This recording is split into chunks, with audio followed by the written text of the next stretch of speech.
Be inspired by the best sales professionals, sales leaders, and coaches in the world of B2B sales. From IT services, medical devices, through to coaching and consulting companies, these principles will help you accelerate your sales performance and growth. Using models from the best-selling book Inspire, Influence, Sell, and award-winning programs from Focus for Growth, you'll have the inside track on the psychology, skills, and systems used by the world's best sales teams. We'll hear from some of the best sales leaders from some of the fastest growing businesses in the world. They don't achieve record-breaking growth by chance. They have a proven sales and leadership approach and a laser focus on growth. You can hear exactly how they do it, one conversation at a time. This is the Inspire Sales Podcast, and I'm your host, Justin Lee.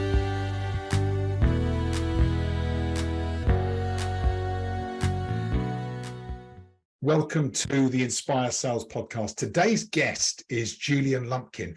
Julian is the founder of a business called Successkit. And Successkit's fascinating. This is something I've discovered with my clients. Julian's business helps our businesses, sales teams, marketing teams to create highly compelling case studies. And if you're a business that's really transforming results and performance for your own customers and not fully leveraging the feedback from customers, case studies, and testimonials, then today's episode is really going to help you start to think about how you put in place a better structure. But beyond just gathering case studies and testimonials, Julian talks about how we can integrate that into different stages of the sales process, right from prospecting through to talking about solutions, right the way through to gathering those testimonials and case studies. It's a brilliant conversation. We also go into talk about Julian's story and some of the principles and advice he's got for managing through tougher, more difficult sales cycles. It's just a great conversation with Julian Lumpkin. So yeah, let's get stuck in. Welcome to the Inspire Sales Podcast, Julian Lumpkin. Now, I'm going to let Julian introduce himself in a moment, but Julian is the founder of a company called Successkit. He's based in the US and he has extensive experience in both sales and sales leadership positions. And I'm absolutely delighted that you've joined me today. Welcome to the show, Julian. Great to be here. Thanks for having me, Justin. Absolutely my pleasure. Julian, I'm really looking forward to today's conversation. Before we go into that, would you mind just, for anybody who perhaps doesn't know you, might be meeting you or hearing you for the first time on the podcast, would you mind just explaining kind of your history and what you do now? Absolutely. So currently, I'm the founder of a company called Successkit. Mm-hmm. And Successkit is a super specialized marketing agency of sorts. We focus just on creating case studies or customer stories or video testimonials for B2B companies.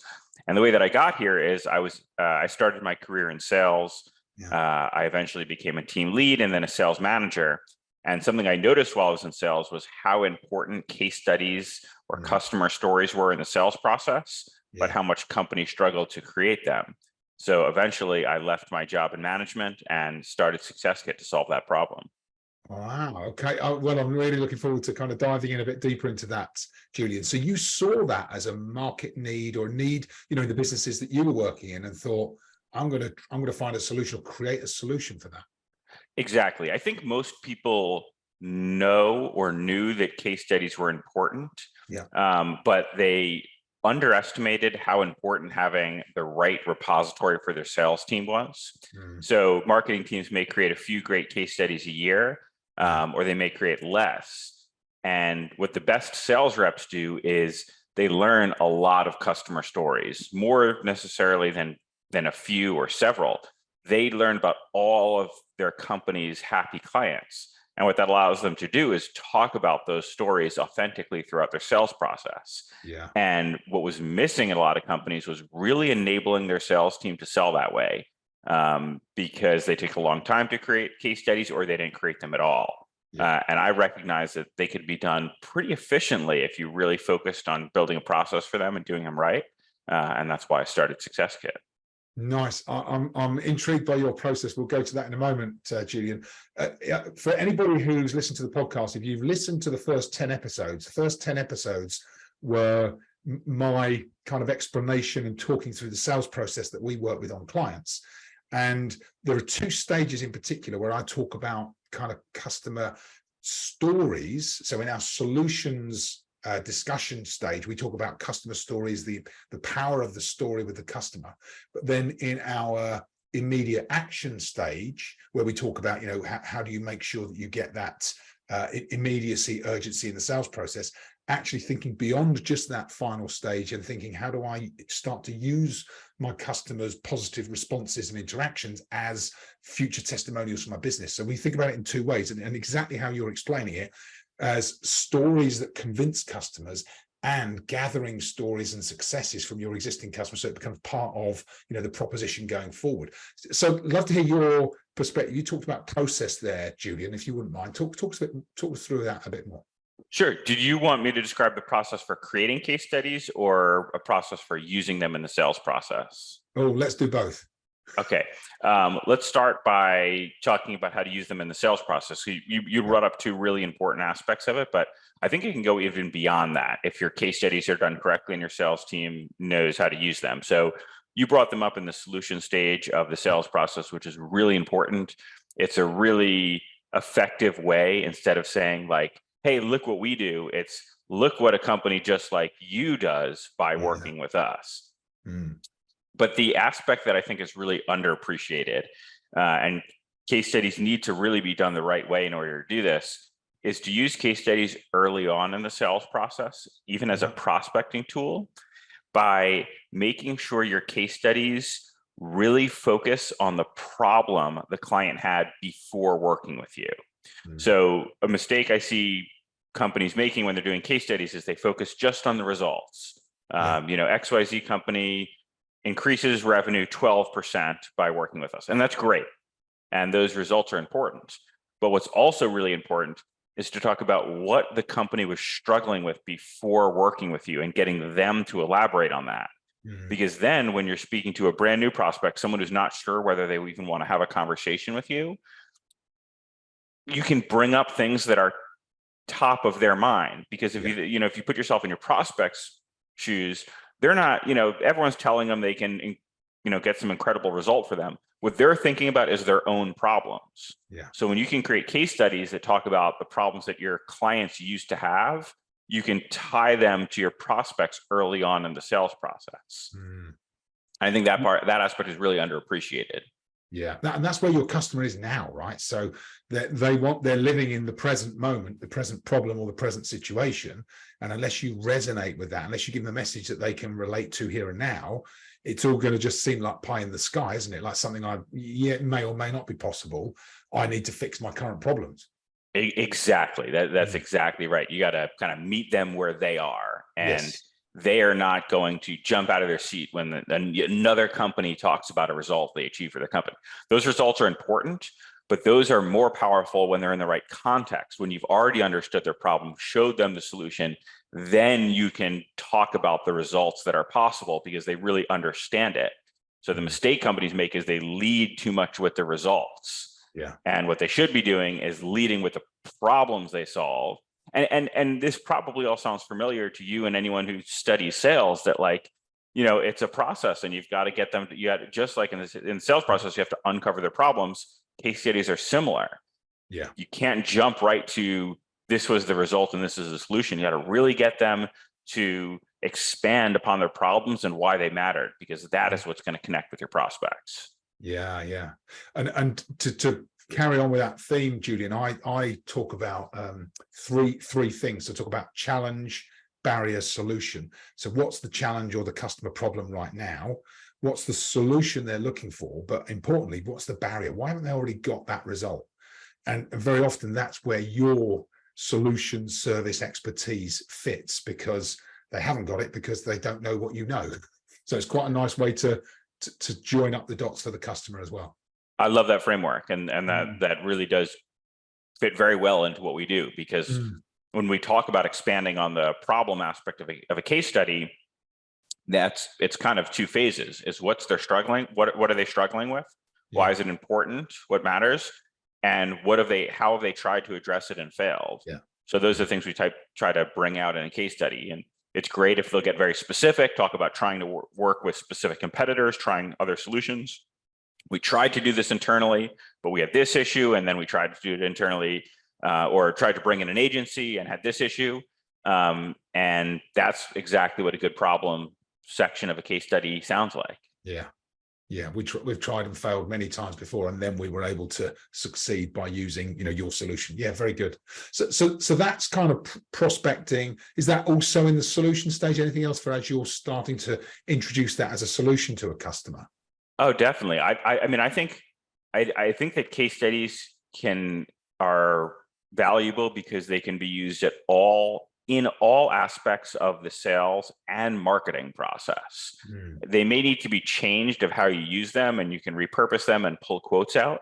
But my belief is that anytime you're interacting with a potential client, you should be bringing up examples in the relevant context of your customer success. Maybe that's not always sending them a PDF of the case study. Maybe it's just talking about it and, dropping in an email if they want to see it. Maybe it's pulling quotes out of it and saying, look what this person said about that specific thing you're talking about. So it can be used in the kind of solution aspect, like I think you mentioned, and it can be used at the end of the sales process. Not that, show them a PDF and then they're going to sign your contract, but if you've done your sales process correctly as like a final kind of some of the final proof points, our clients have told us that it doesn't totally replace reference calls, like where they want to speak with a current client, but by proactively bringing up case studies during the sales process, it lowers the amount of they make that request, because that prospect just already feels that you as a solution provider have succeeded with people just like them. Yeah. I do want to bring up real quick, another really important aspect of this, though, is using the right case studies, because if you just have, and this is why I started Successkit, that if you just have 3 or 4, maybe 5 or 6 case studies, you are just going, you can say, okay, here's a case study from someone in your industry. But to really bring this all together and make what we're talking about, you have to, as a sales rep, uncover what's most important to that prospect, whether that's in the problem and discovery phase, or the solution phase. Uncover the things that are unique about them and how they're making their decision process. And then by having a repository of 20 or 30 case studies that you can find ones that really speak to the things that they care about. And that is the key to using case studies well in sales. It's about having a repository and finding ones that are truly relevant to the person you're speaking to. Yeah, it should be a really close overlay of that person's problems, business situation, desired outcome, all of those things that you've discovered through the conversation, and then matching as closely as possible. I really like that. Yeah. And you can only do it through having multiple case studies, can't you? You have to have a lot. And look, some companies, if you're an early stage company or whatever reason you can't, maybe you can just match on industry. But the real best practice, and maybe you do that early in the sales process, but as you learn more, it's a good sales rep, as you're uncovering what that person really cares about. And you want to be able to show them specifically relevant case studies to get the most out of them. Yeah, it's interesting because in the sales process, I will very often myself and with clients kind of talk about, instead of saying we can do X, Y, and Z for you, once you've understood what the customer needs, to then introduce to the conversation maybe a statement, something like, actually, I've worked with a client that's had very similar challenges to you. Would it be okay if I tell you a bit about how we work together? And because of the way that you position that, the customer will always say yes, please, because they're keen to understand it. And then you just talk through the case study. And as you come to the end of that, and you can talk about the results that the customer's got, then you'll see the engagement. You'll notice from the body language of your prospective customer that you're talking to that they start to get excited about the journey that you're about to take them on. It's so much more effective than just talking about features, advantages, benefits, what you could do. Actually, what you have done is real evidence of your success and capability. Exactly. And that's why I always tell my clients and potential clients, like, you can't just throw your case studies on the website or in a folder and expect that your sales team is going to get the most out of them. If you're a sales rep, you should learn your case studies in and out, so that you're not, again, I always come back to like the worst way to do it, of just throwing a PDF at them and thinking it's going to help. You want to be able to authentically talk about it, and then the PDF just kind of shows them at the end that what you said is real, so that during a conversation when they say, oh, well, I don't know if that would work for us because our CFO, uses QuickBooks for this. Oh, he uses QuickBooks for this. That reminds me of ABC Company and, and Jim. And like when you can just know them off the top of your head and bring them up authentically, then when you send them that PDF, they're going to actually care. Yeah. And it's interesting because all this links so closely to, a solid sales process, doesn't it? So when you get to this kind of stage where you're trying to generate case studies, because that's all very well if you've got a bank of case studies. So I'm interested, Julian, a lot of people, I've had this experience with my clients, because when we talk about the final couple of stages of the sales process and we look at that, immediacy, urgency, making sure that you gain commitment for the customer, but then that revisit at the appropriate time to come back to the customer and kind of ask for feedback. So the way I encourage clients to do it is to, always be grateful for the business. So you say thank you to the customer for dealing with you. And then you ask for feedback. So how have you found the process? How's it working? What are the results that you've gained? So you gather feedback. And for those customers where you get really positive feedback and they become evangelists for you, that's the perfect opportunity to start to say, would that be okay? Would it be okay if we started to pull this together into a testimonial and a case study? And normally customers are quite happy because you can then position it as, we'll use this to help enhance your brand, improve your reputation, and push you out to the market as well. So there's an upside for the client, but not a lot of sales teams get to that position, and there's some barriers in there. What have you experienced? Why is that? Why doesn't it happen? Yeah, there's a number of things here that play into this, and I think, like you started to say, like if you're doing it right, it's really not that complicated. Like I'll give you kind of some of the best practices and some of the things that we see, but the truth is you just have to build in a process to ask. Yeah. And the right people are not going to need some fancy incentive or, special way you position it. They get it. They like you. You've done great work for them. So they're going to give you 30 minutes of their time. So I think the number one thing that a company can do, whether it's working with the sales team or the customer service team, is to build something into their process or incentive structure, not for the case study subject, for the internal person that gets them to do a case study, because people do case studies based on the relationship with you or your customer service team. Like that's what makes them say yes. Obviously they have to like the solution, but it often comes down to how much they like the person they're working with. Yeah. So the number one thing that 75% of the issue is solved here by just making sure you ask all your happy clients. If companies did that, this would be a totally different landscape. Now, once you're already doing that and trying to really get volume, then there's some other little things that come into play. And I'll give you a few of the most important ones. And I should also actually preface this by saying, it really depends on your industry and your solution. And I'll give you two kind of very, very opposite ends of the spectrum. If you are doing sales consulting for small to medium businesses, 90% of your clients should say yes, because they are small to medium businesses. They don't have a legal or PR team probably. You're doing something for them that is about exposure, so they should want exposure, and they should say yes. On the other end of the spectrum, if you're doing cybersecurity for Fortune 500 companies, then very few of your companies are going to agree to let you use their name and logo and talk about the details of cybersecurity. So there's all these different factors, about the solution, and kind of just the bigger the company, the harder it is to get them to participate. That's just the way it is. But it comes down to asking. And I think you alluded to this earlier, is making sure when you do the ask that you make it very clear to them that you're going to make them look good too, right? You can't position your case study as like, oh, they were hopeless and helpless and didn't know what they were doing, and we came in and fixed everything. They have to be the hero.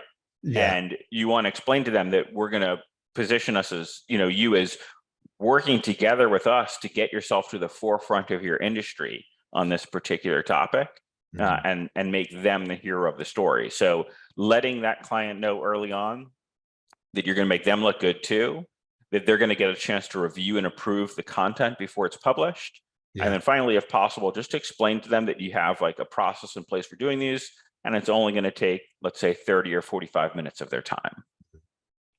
I really like that idea of making the customer the hero of the piece. That's so important, because as you say, if you position it to a customer to say, we want to talk about all the problems you had first, then we want to, kind of make you look hopeless and make us look like the heroes. It's got to be the opposite way around. Exactly. There's definitely a way to do that is quite inspiring for the customers, so they feel like they're part of it. And it's interesting you talk about information security. I've got a client who deals almost exclusively with the Ministry of Defence here in the UK, and so a lot of the work they do is secret, and they've signed up to confidentiality agreements, and they're not allowed really to talk about the customer or the work they've done. So what they've been quite successful at doing is creating anonymous case studies, where they'll talk about a type of organization, they'll talk about the type of work, some of the challenges and complexity of that work, and how they address that complexity and help the client to get the result they're looking for.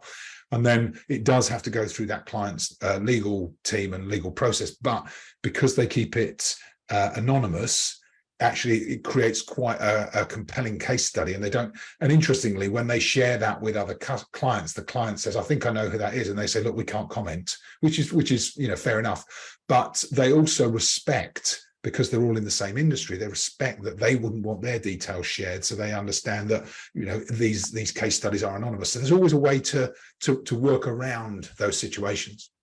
Yeah, I'd say about 5 to 10% of the case studies we do are to some extent anonymous. Yeah. And when I say to some extent, I should note that there's a little trick that you guys might find useful that we've started doing, where if it's a government defense, they're going to be fully anonymous, and like you said, the people reading it will understand because they're in that same situation. Yes. But another thing is that we've noticed when it comes to bigger companies is, like, when they say they want to be anonymous, it's because they don't want you to post it on your website and kind of tell the whole world that you work with this company.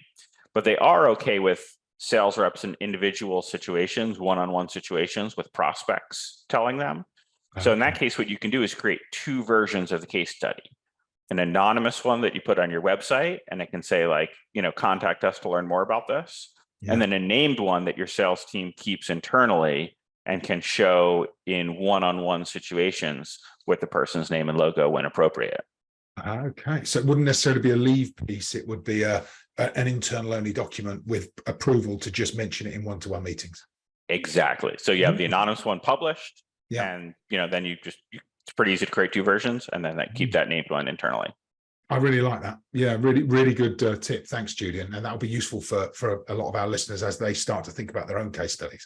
So let's go again about, so what is it that stops sales teams or business teams from doing this? What's the barrier?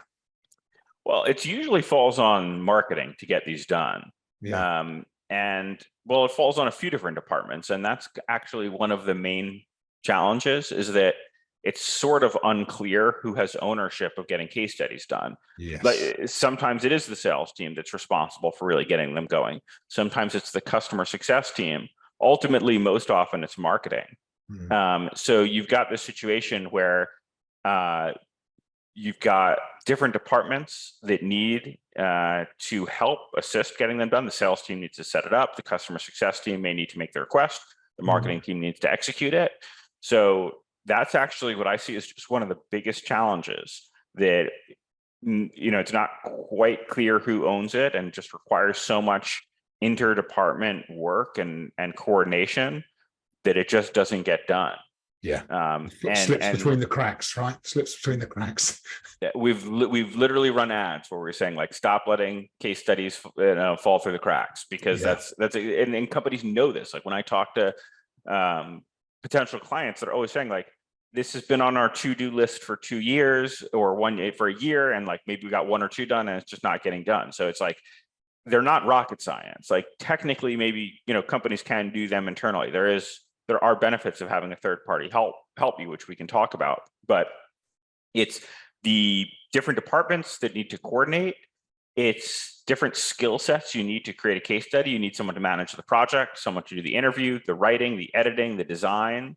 So not everyone has all of those people right at their disposal. It's usually not one person who can do the entire thing, at least not well. So they just get pushed off and never done. Yeah.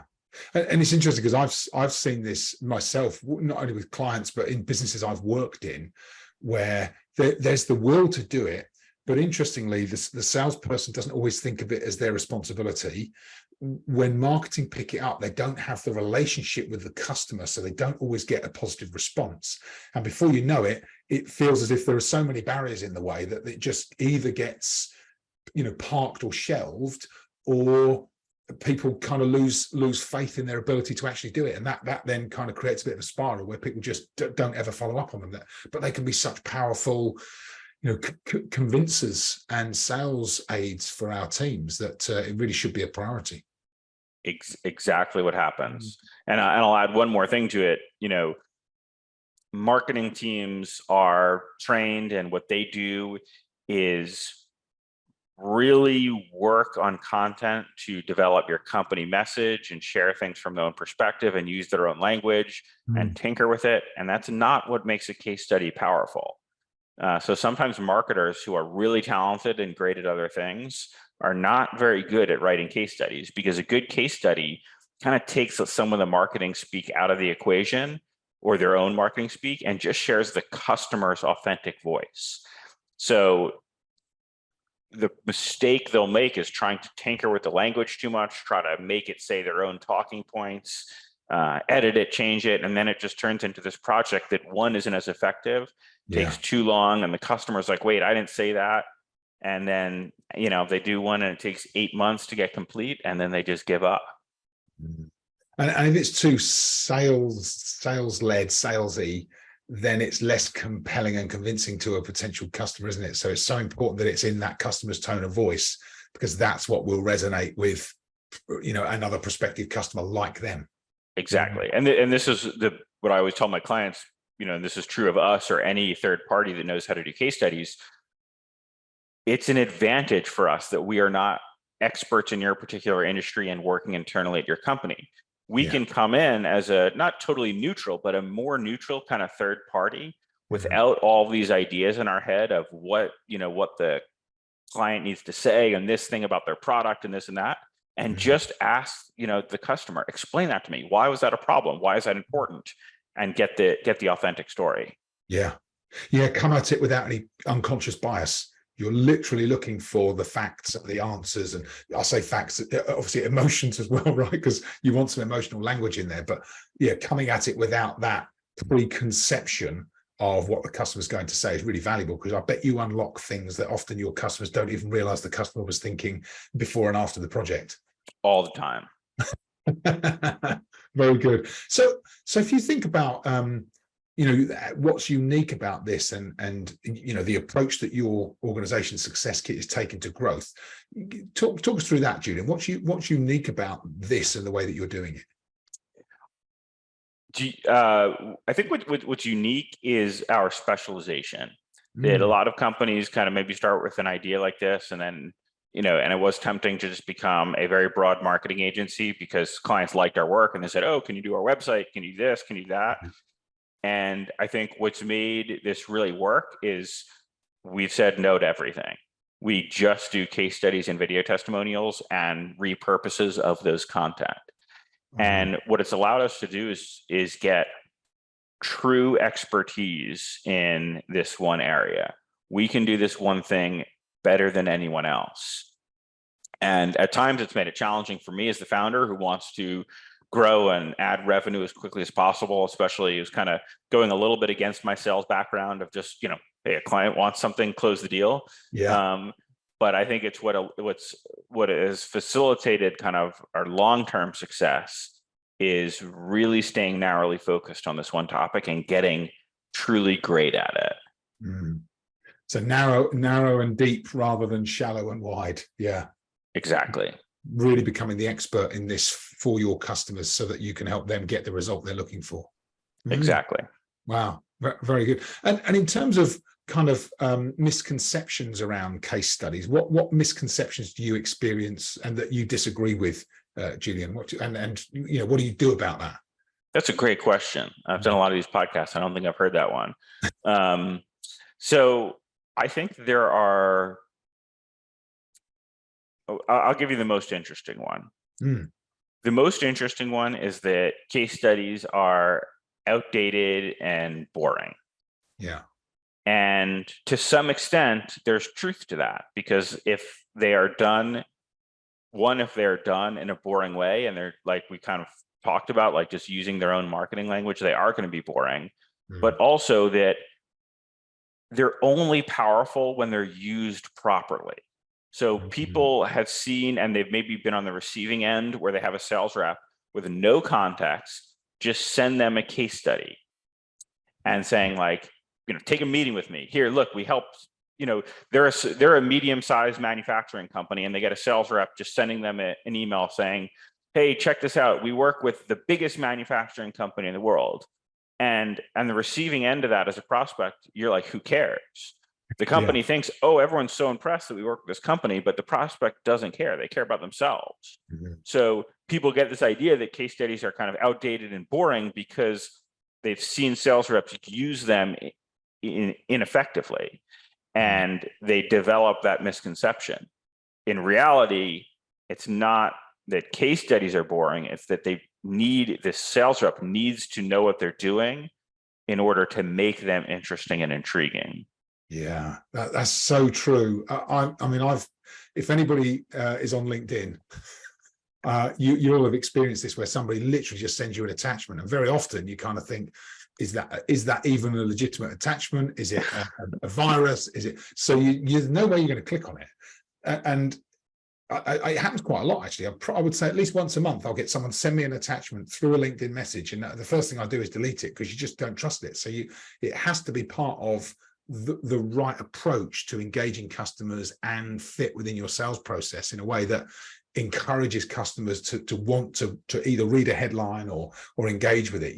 Yeah, that's so true. I hadn't thought about it until you've just explained it. So how do you, when you run these when you run this for customers, obviously you're designing and managing that whole case study process. Do you also integrate how they use it into sales, Julian? Is that part of the service that you offer? It's not a formal part of the service. Like, we don't do consulting and teach them how to use it. For our clients, we run webinars and produce content, kind of showing them best practices. Anyone can visit our blog if they're interested for some of that content, but we don't do any sales training or individually help them set it up. No, but you do give advice to groups of clients, and you run webinars on how to position it and how to use the assets and the content that you create. Exactly. Yeah. Okay, that's good. Yeah, that's really good. And if people wanted to get hold of you, Julian, and learn a bit more, what's a good resource? Where's a good place to start? Yeah. So our website, successkit.io. If you hit the contact us button, that information will go right to me. Okay. I'm also pretty easy to find on LinkedIn. My name is Julian Lumpkin. I think I'm the only one with that name. So and case studies in my headline, so I won't be hard to find. I post about once a week about what we're doing and some best practices on creating and using case studies. So those are the two best places to find me. And then anyone can also just shoot me an email at Julian, Julian @successkit.io. Brilliant. Thanks, Julian. That's great. And because people are going to be intrigued by this, I'm sure. So a couple of other questions that I always find useful, Julian. So you've been in sales before. You've been in sales. You've managed sales teams. You've been a sales manager. That you've then set this business up, and you'll have been through some interesting times. If you had the opportunity to go back and speak to your younger self, younger Julian, I don't know, late teens, early 20s, based on what you've kind of learned to date, what advice would you give your younger self? Focus on building your professional network and relationships. So I was one of those, and I learned this not super late, but early in my career, I was one of those sales reps that kind of came into it hungry, wanting to win, not necessarily caring too much about my colleagues, bosses, etc. I just wanted to have the highest number on the board, and perhaps that helped me in some ways. So I don't, totally regret it, but I didn't focus on building relationships until I got into kind of a tech startup that had just a really positive culture and kind of taught me how to, be led and then ultimately become a leader and build relationships with my colleagues. Many of those colleagues have become my clients, and have helped in other ways. And that's what also just kind of what makes the whole thing fun. But early in my career, I didn't focus on that relationship building. I was very transactional, and just wanted to be the top sales rep at all costs. Mm. So that was a bit of a blind spot for you in terms of nurturing higher quality, deeper relationships. It was a big blind spot. Wow, wow. And how do you do that now, Julian? Obviously, you've corrected that kind of gap. What sort of key things do you do? Well, I think I don't know that I'm an expert on it, and at least I don't know I have any necessarily unique advice on it. I think it's really just not being, super transactional and just caring and taking a moment to interact with the people, whether it's your clients, your prospects, your colleagues, as humans. And, that goes a long way. That's about the only thing I know about that. Well, it's interesting because this came up in a previous interview with Gary Lincoln, and he talked about so he's Gary wouldn't mind me saying he's probably my age, kind of in his 50s. And one of the things that he said he notices the difference, one of the pieces of advice he gives his younger self was also about relationships. And he said, it's about seeing the value in a relationship with somebody, even when there's nothing for you in it. You've got clients, sometimes you have clients and the client has work for you, and then there'll be times when they don't have work for you. There's not an opportunity. He said the difference with the high performers, the people that are most successful, they don't then let that turn them off the relationship. They maintain the relationship even when there's no business there, because at some point in the future, like everything, it changes. And that's an interesting insight. It's not always easy to do because you've only got a certain amount of time, and there's only a certain amount of people we can manage those relationships with. But certainly for our, most important people in whether they're clients or your network or your teams, just recognizing the importance of maintaining those relationships is really important, isn't it? Even when perhaps, for the short term, there isn't, anything in it for you. And that's the most difficult thing when you're a high performing salesperson. What I've found for myself is the short-term benefit once you start is that it feels good and it makes the whole process more fun. And maybe this is something that just kind of comes with age. I don't know, but I did learn that. I was fortunate enough to be kind of thrown into an environment where everyone really had that mindset and helped me see it kind of in my late 20s or mid late 20s. I don't know how long it would have taken me otherwise, but I was fortunate to get some good examples there. That's good. That's really good. So final question for you, Julie. I'm also interested in this one. So, we all go through, good times, bad times. For me, the great thing is the good times don't last, but then neither do the bad times, right? Because life's like that. It sends us challenges. That's how we grow. I'm intrigued to know for you personally, as you go through those tougher times in your career or your life, what do you do to manage yourself and stay motivated? Well, I've been through so many of them. And, starting a company on your own is not easy, and definitely had a bunch of challenges. Yeah. So I think for me personally, when faced with a challenge like that, motivation isn't usually a problem for me. That's when I get like most motivated. Kind of survival instinct kicks in. Yeah. For me, it's more staying positive and keeping a level head. And I think there's kind of two things to the way that I approach it. It's one, just talking to people about it, just openly and honestly, ideally someone kind of in a similar business context, but it sounds really simple, but I think a lot of people tend to just not want to talk about that. Yeah. When things aren't going well and they don't want to bring other people down, but talking about it helps. And then number two is looking, you said, and we all kind of know the idea that, bad times don't last. Yeah. But I'll actually go back and look at numbers from previous quarters and years and remember how much it felt like that bad time never was going to end. But actually look at the data that it shows.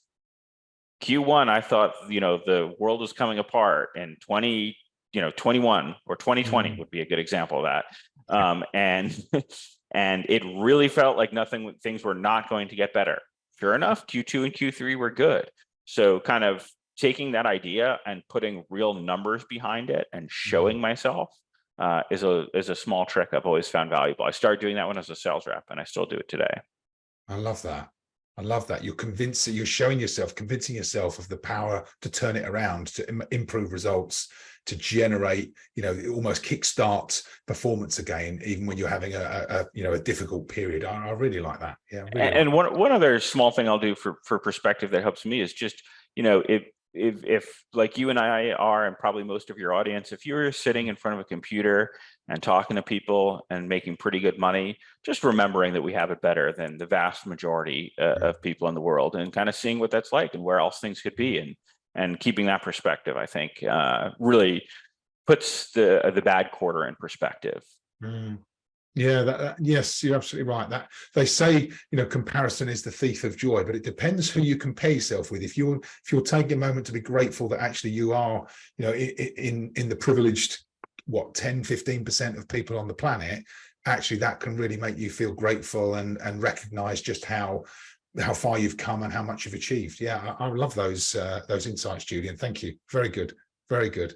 And not something we think about in sales a lot. We very often talk about the performance, the sales process, the drive, all of that stuff that is, I guess, part of the environment that we create.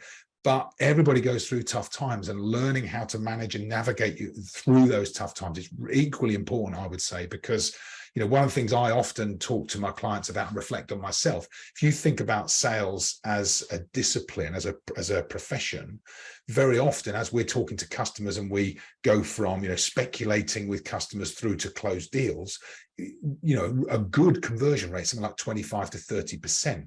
Well, by default, that's saying 70 to 75% of the time we're getting told no. That's a lot of rejection to have to put up with. So knowing how to handle that, how to keep yourself motivated, the techniques, principles, and reflections to have on a regular basis, really important if you want to be in sales and this is a career long term for your health and well-being. It's really important to understand that. Yeah, exactly. I take it seriously. And one other point I'll add, just because you asked about like the motivation factor, I don't want to make it sound like I'm always motivated, but for me, the challenge of staying motivated is when things are going really well, because I think this is definitely a habit I developed, and now as a salesperson, and translate to owning a business, that it is very natural when you're at 150% of quota to take your foot off the pedal, and that's where those hard times start. Especially if you're responsible for developing your own prospects, it's easy to stop doing those things that got you there when things are going well. And I think that's when sales reps usually, in my experience, need to focus more on the motivation aspect. If you're struggling and stay motivated, sales probably isn't for you, and you probably won't be in sales for long. So when I was managing people, I always focused on making sure they're motivated to stick to the things that got them there when everything was going right and they're at 160% of quota. Yeah, so important, and I can relate to that myself in my own career, and as a salesperson, and as a sales leader, and as a business leader, and even now as a coach. You're absolutely right. When you're busy and you've got lots of client work, actually staying motivated to keep in place the fundamentals that keep that client engagement going is so important, because it doesn't take very long for that to become a dry spell, and all of a sudden you kind of feel as if you're starting again, and that takes quite a bit of self-motivation to pick yourself back up. I really like that. Some great insights, Julian, not just around your business and what we're doing, but also from you professionally and personally. Thanks for sharing those today. It's been a great conversation. So we talked about the website and LinkedIn. Is there anywhere else that people could or should connect with you, Julian, or are they the best places to go? Those are definitely the best places to go. And I just want to thank you for the conversation, Justin. You asked really great questions that go beyond the surface level, and I appreciate them. Well, thank you for sharing so openly, Julian. I've really enjoyed the conversation as well. I love this this opportunity that we get to talk to other people. I mean, we're in different countries, different time zones, and yet, this has felt like a conversation with, a friend, I have to say. So thanks so much, Julian. I really appreciate it. And just to remind you again, so it's Successkit is Julian's company, and it's Julian Lumpkin. You can find Julian on LinkedIn. I will put links to Julian's business and to his profile on LinkedIn in the show notes for this episode. But yeah, a huge thank you, Julian. Really enjoyed today, and wishing you and your team at Successkit and your clients every success for the future, and best of luck. Same to you, Justin. All right. Thanks a lot, Julian. Take care. Genuine thanks for listening to the Inspire Sales Podcast. We hope you enjoy learning some of the most cutting-edge sales techniques and getting close to some of the greatest sales leaders in the world now and in the future.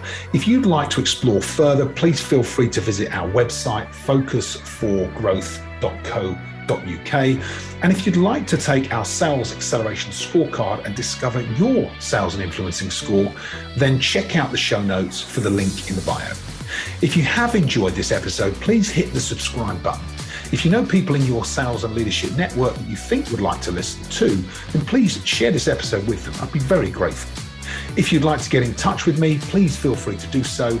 If you have suggestions for further guests, or if you'd like to appear yourself, please contact me or my team. You can connect with me. I'd love to hear from you. My social profiles are in the show notes, and I look forward to being with you on the next episode. Thanks again for listening. See you soon.